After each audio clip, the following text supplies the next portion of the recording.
Muy buenos días, mi nombre es Yuri Marcela Yandi Pachongo y mi compañera Luz Marina Puscue. Somos estudiantes del cuarto semestre de la Escuela de Administración Pública Territorial, la CETAP La Plata Huila. Nos encontramos aquí con el fin de hacer un podcast para presentarlo al docente Álvaro Cano. Para el módulo de Pensamiento Administrativo 2, tenemos aquí a don Carlos Briceño, administrador público de profesión. Vamos a tocar el tema de la nueva gestión pública. La nueva gestión pública es un enfoque innovador de la administración pública. Surge en aras de mejorar la eficiencia, la eficacia y la transparencia de la administración pública. Esta surge en la década de los años de 1980 como desafío a la administración pública tradicional. ¿Podría presentarse y contarnos un poco sobre su experiencia en la administración pública? ¿Cuánto tiempo lleva laborando y qué otros cargos ha ejercido anteriormente en la administración municipal? Bueno, muy buenos días, muchas gracias por la invitación. Mi nombre es Carlos Briceño, soy administrador público egresado de la ESAP Bogotá. Llevo en el ejercicio de la administración pública cerca de 24 años.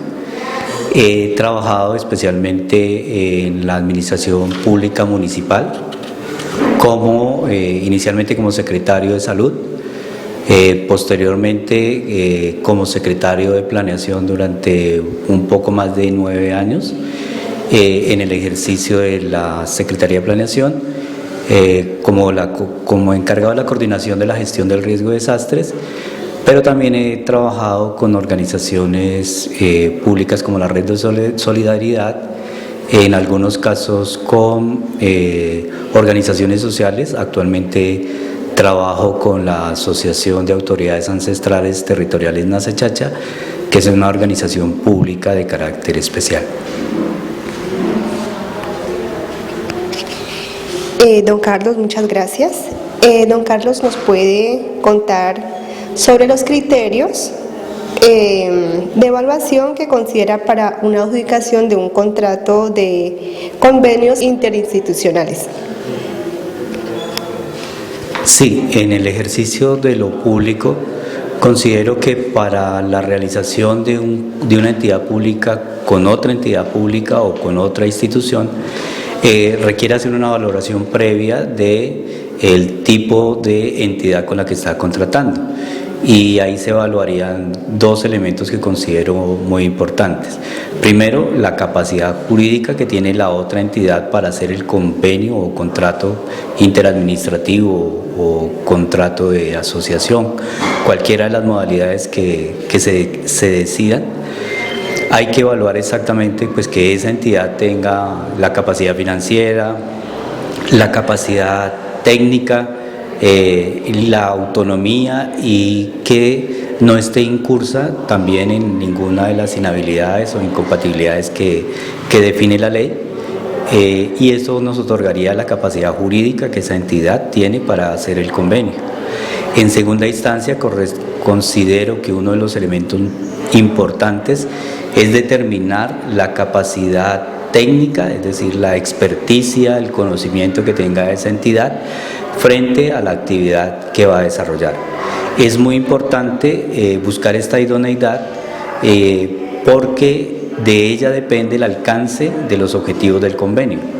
De estas capacidades depende que obtengamos un buen resultado o un mal resultado.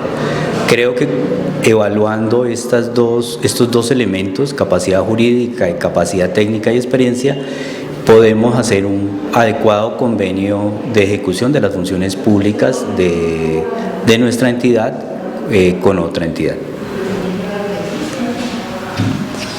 Don Carlos, desde su conocimiento, ¿nos puede decir qué diferencia hay entre la burocracia de la nueva gestión pública y la burocracia tradicional?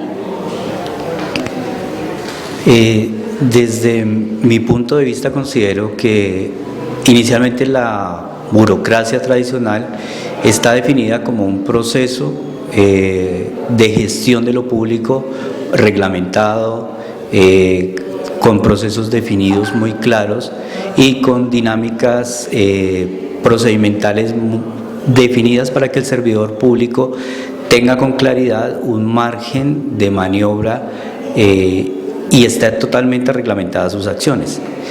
Creo que el nuevo enfoque de la gestión pública está más orientada a mantener cierta reglamentación, cierto margen de acción muy claro para los servidores públicos, pero también para implementar un tipo de administración más flexible, más dada al servicio público, a la incorporación de la ética del servicio público, a la ética del manejo de los recursos públicos, también a incorporar principios de eficiencia, de celeridad en los procesos y tratar de ser cada vez más flexible, más sencilla y más asequible al ciudadano y dada más a la búsqueda de resultados que al cumplimiento estricto de procesos definidos con anterioridad. Muchas gracias, don Carlos, por estas respuestas. En su profesión, don Carlos, ¿cómo describe el funcionamiento burocrático en la administración pública actual? Bueno, considero que somos un Estado social de derecho, con la búsqueda de unas finalidades del Estado. Sin embargo, considero que somos muy buenos para generar leyes, somos muy dados a construir una ley para cada situación, a reglamentar cada situación. Sin embargo, no somos tan buenos para cumplirlas y hacerle el seguimiento a esas normatividades. Y por nuestra cultura, por nuestro proceso social, también somos muy dados a generar la evasión de las normas. No tenemos una cultura ni un apego al seguimiento de las normas como sociedad, y eso hace que eso se refleje en nuestra administración pública. Y es decir, que tenemos una administración muy reglamentada, pero también tenemos unos comportamientos internos de los funcionarios, de los servidores públicos, que van en contravía de esa reglamentación. Considero que allí es uno de los grandes retos de la administración pública, poder generar procesos de regulación razonables, pero también buscar los mecanismos de generar el cumplimiento de esos procesos y de esas normas que establecemos. Considero que actualmente el Estado colombiano está muy reglamentado, pero no está orientado a la búsqueda de resultados. Muchos funcionarios se limitan a cumplir lo que dice sus manuales de funciones, sus manuales de procedimientos, sin importar el alcance y el resultado que esa acción tiene hacia su comunidad, hacia su municipio, hacia a la persona que necesita ese servicio público.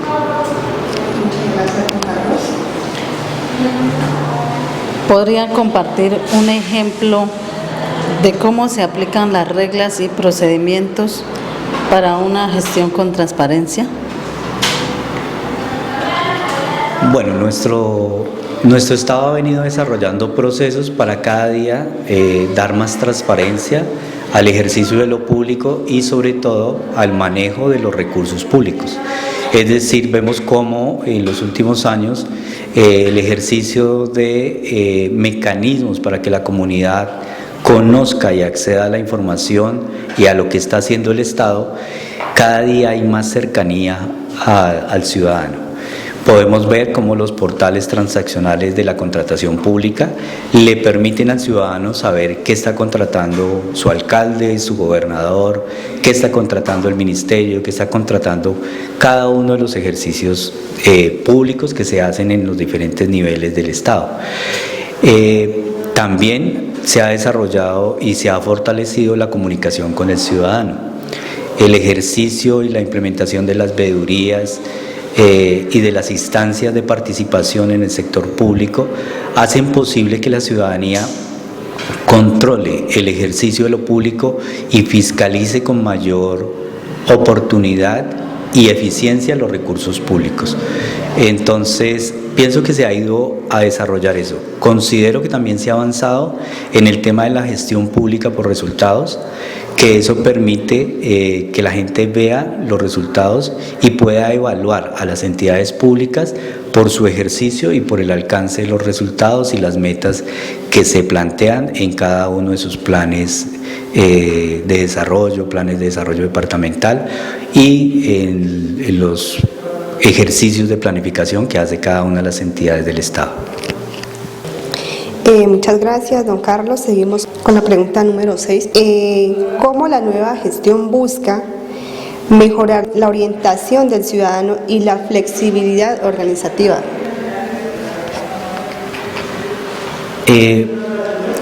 Pienso que lo citaba anteriormente, la administración pública debe estar reglada, pero considero que actualmente debe estar orientada hacia el alcance de los resultados y por ende debe tener ciertos grados de flexibilización en los procedimientos para hacer una administración más ágil, más eficiente, más económica y sobre todo con una mayor flexibilidad frente al entorno. Y es decir, cómo el servidor público, como un alcalde, como un gobernador, puede maniobrar en ambientes cambiantes.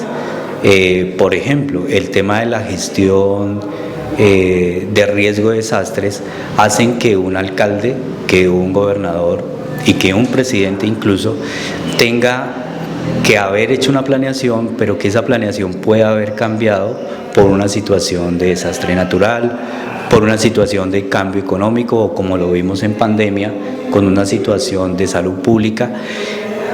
Eso hace necesario que las administraciones públicas sean mucho más flexibles y puedan adaptarse mucho más rápido a los entornos cambiantes, ya sean económicos, sociales, ambientales o cualquier variable que haya que afecte la dinámica de la ejecución de las políticas públicas. Entonces, creo que hacia allí va el ejercicio y hacia allí debe ir el ejercicio de lo administrativo, de la gestión pública por resultados y de manera más flexible. La incorporación de ciertos elementos que hagan más flexible esto, como la gestión por resultados y procesos de seguimiento a los servidores públicos por resultados más que por cumplimiento de tiempo o de actividades.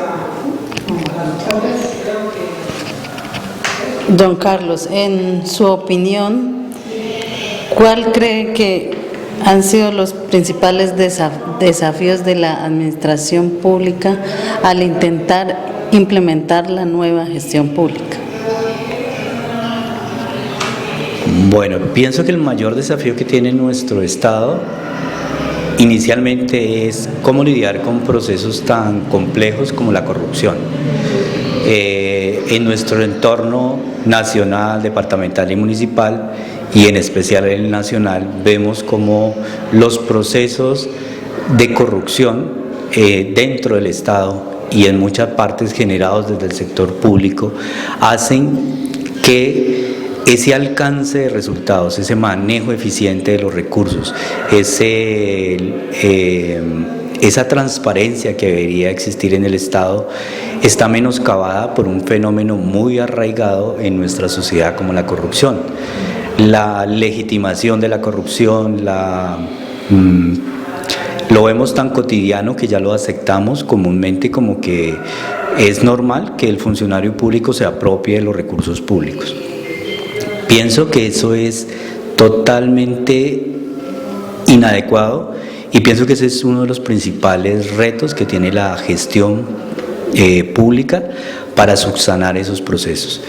El segundo proceso que veo que es complejo es la capacidad y la actitud de servicio que tiene el servidor público. Pienso que hay que trabajar mucho en ese sentido porque una vez está el servidor público en esos espacios, se considera que está por encima de la sociedad. Y desde la visión de la administración pública, los que trabajamos en las entidades públicas somos servidores públicos. Quiere decir que trabajamos para la comunidad, para el ciudadano, para la población, no al revés. Es decir, cuando un ciudadano accede a la administración pública, no está pidiendo un favor, está solicitando un servicio porque es un derecho y es nuestro jefe en la administración municipal. El ciudadano es nuestro jefe y no viceversa. Entonces pienso que esos dos retos, la corrupción y la cultura organizacional del servidor público en Colombia, debería darse en torno a eso, con una cualificación, obviamente lo segundo, con una cualificación del servidor público, contratar el mejor servidor público para el ejercicio de lo público, que tenga las capacidades, y en ese tema de corrupción pues también está el clientelismo y todos los impactos negativos que tienen que ver con este fenómeno en la administración pública. Bueno, Carlos, muchas gracias. De verdad que nos está compartiendo una experiencia muy importante, un conocimiento más para nosotras. Es muy importante su retroalimentación, como lo podríamos decir. Y seguimos con la pregunta número 8. ¿Cómo capacitan a los servidores públicos de la administración municipal para que ellos muestren esa eficiencia, la eficacia en la atención a los ciudadanos? Pienso que el tema del servidor público y del buen ejercicio del servidor público parte desde la buena administración de la carrera administrativa, es decir, desde el ejercicio de la meritocracia. Como lo mencionaba, tratar de que el servidor público tenga las capacidades para acceder al cargo, que tenga la actitud y la aptitud para desarrollar unas funciones y que tenga la ética profesional de servicio para brindar ese servicio a las personas. Ya una vez estando, resalto que el primer elemento y el principal elemento es el proceso de selección de ese funcionario público. Es decir, ya estando allí, es más difícil pensar en capacitar a una persona que no cumpla con esas condiciones que hacer un proceso adecuado de selección para que el servidor público que se escoja y que se nombre tenga esas características, y ya con esas características, con esa actitud y con esa aptitud puedan moldearse y perfeccionarse en su ejercicio de lo público. Ya una vez adentro el funcionario en la entidad, pues existen muchos procesos de formación y muchas necesidades de formación en las capacidades técnicas, es decir, en tener la capacidad de darle respuesta al ciudadano.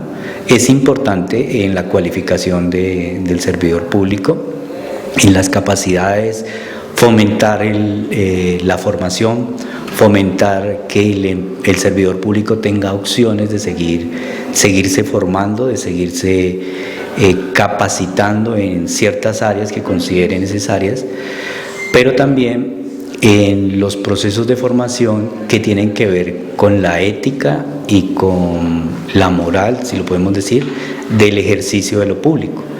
Es decir, procesos de formación en atención al cliente, en el respeto a los ciudadanos, en el manejo de los recursos públicos, en la prevención de los riesgos de corrupción y en todas las dinámicas que se dan para el ejercicio de lo público. Y en contextos especiales como en territorios indígenas, afro, campesinos, en que las personas, el funcionario público, conozca y respete el entorno sociocultural en el cual está desarrollando su servicio público. Considero que es esencial ese conocimiento del entorno y del territorio para que el funcionario público tome decisiones acertadas en el ejercicio de su entidad. Muchas gracias. Don Carlos, ¿Cómo participan los ciudadanos en la toma de decisiones en la administración pública? Bueno, creo que hay unas instancias muy importantes de participación y considero que la primera parte desde la elección de sus gobernantes, es decir, la elección popular de alcaldes, gobernadores, senadores, presidente, congresistas, todos ellos, es un elemento de participación muy fuerte. Pienso que parte desde allí, porque cuando usted escoge un presidente, también está escogiendo un modelo de desarrollo y unas propuestas. Está participando en el rumbo que va a tener el Estado. En segunda instancia, hay unas instancias muy importantes de participación y es en la formulación de los planes, ¿sí? Es en definir qué se hace y qué no se hace en un territorio. Entonces, la formulación de los planes de desarrollo, la formulación de los planes de las corporaciones autónomas regionales, la formulación de los planes de las ESES departamentales y municipales. En la participación en esas instancias se ejerce también el poder de decisión y de definición hacia dónde debe ir el Estado. Ya cuando se están implementando las acciones, creo que hay otras instancias también muy importantes, las veedurías ciudadanas, los espacios de participación y control que se hacen, la participación de nosotros los ciudadanos en las instancias de las audiencias públicas, donde se evalúan las entidades y los funcionarios frente a los resultados que ellos muestran, son instancias en donde es necesario participar. Lastimosamente vemos cómo las instancias están, pero la vocación, el interés y las capacidades de participar de las personas a veces no llenan esas expectativas. Por ejemplo, en territorios tan dispersos es muy costoso ejercer el derecho a la participación. Una persona para asistir a una reunión tiene que dejar de laborar 2 o 3 días para estar en la reunión. Eso implica una afectación económica para la familia. Y esas instancias no tienen mecanismos de financiamiento de esa participación. Entonces, la participación está allí, pero a veces no hay condiciones efectivas para la participación. También se requiere la intención de que la entidad abra las puertas para que la gente participe, porque muchas veces se manipula la participación. De nada sirve tener una audiencia pública si yo invito a 4 o 5 amigos de la administración para que escuchen mi rendición de cuentas y no la hago de un modo abierto, transparente, en donde pueda tener la gente realmente la participación. O sea, ahí las instancias depende tanto de la intención de las instituciones, de la intención del ciudadano en participar y de generar las condiciones efectivas y reales para que esa participación se dé. Muchas gracias, don Carlos. La verdad que nos deja sin palabras. Ya nos ha dicho la respuesta de la entrevista. Seguimos con la número 10. ¿Qué desafíos enfrenta la administración pública en la era digital? Bueno, primero hay que tener conciencia que somos un país asimétrico, que el acceso a lo digital no está bien distribuido. O sea, no todos tenemos acceso, no todas las poblaciones tienen igual acceso a las condiciones de la conectividad, de las tecnologías de la información. Entonces, desde allí parte el desafío de poder generar acceso a las comunidades históricamente relegadas como las poblaciones campesinas, afro, indígenas, en donde esas comunidades están relegadas de los servicios de las tecnologías de la información y la comunicación, pero también en poblaciones donde este servicio está dado por el poder adquisitivo. Es decir, si yo tengo plata puedo tener internet, si no tengo plata no puedo tener internet. Entonces, no se puede hablar de una administración pública que les llegue a todos de manera digital cuando el acceso a la tecnología no está adecuadamente distribuido. Pienso que ese es el primer reto. Lo segundo es generar procesos amables y cercanos, contemplando la diversidad cultural que tiene nuestro país. Aunque no lo creamos, todavía tenemos un índice de analfabetismo cercano al 9% en nuestro país, entonces hace necesario el desarrollo de tecnologías de la información para personas que todavía no saben leer y escribir o poblaciones que no comparten nuestro mismo idioma. Entonces estamos hablando de las lenguas nativas, de los idiomas originarios, en donde se deben desarrollar herramientas digitales para el acceso de la administración pública desde contextos social y culturales diversos. Bueno, don Carlos, ya para cerrar, ¿qué mensaje le gustaría dejar desde su experiencia profesional a los futuros administradores públicos del municipio de Páez? El mensaje sería que primero uno se acerca a la administración pública por vocación, por la actitud de servicio, por el sueño de generar y cambiar un país, por el sueño de generar procesos comunitarios, procesos colectivos, procesos sociales e incluso procesos económicos que beneficien a la gran parte de la población. La invitación es que nos acerquemos a la administración pública en ese sentido, con la actitud de servicio y no de servirnos de la administración pública. Lo segundo es que tengamos en cuenta esa escala o esa jerarquía que tiene la administración pública, que primero va el ciudadano y después vamos nosotros como parte del Estado. Nosotros debemos promover la política, la visión y la cultura del servidor público, de ser, estar y permanecer para el ciudadano como servidores, como facilitadores, como ayuda a esa persona que requiere los servicios públicos y la implementación de políticas del Estado.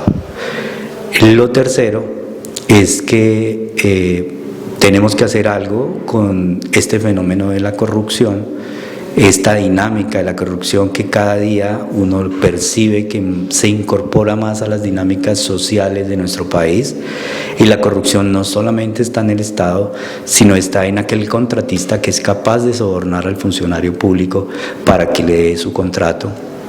Es aquel que es capaz de sobornar al policía para que no le ponga la multa, es aquel que es capaz de sobornar al funcionario público para que le borre la multa del sistema. Es esa la política y la cultura que estamos generando para nuestro país, y en ese sentido pues estamos deteriorando las capacidades del Estado sustancialmente. Estamos hablando de que el fenómeno de la corrupción se lleva más del 20% del presupuesto de las entidades públicas.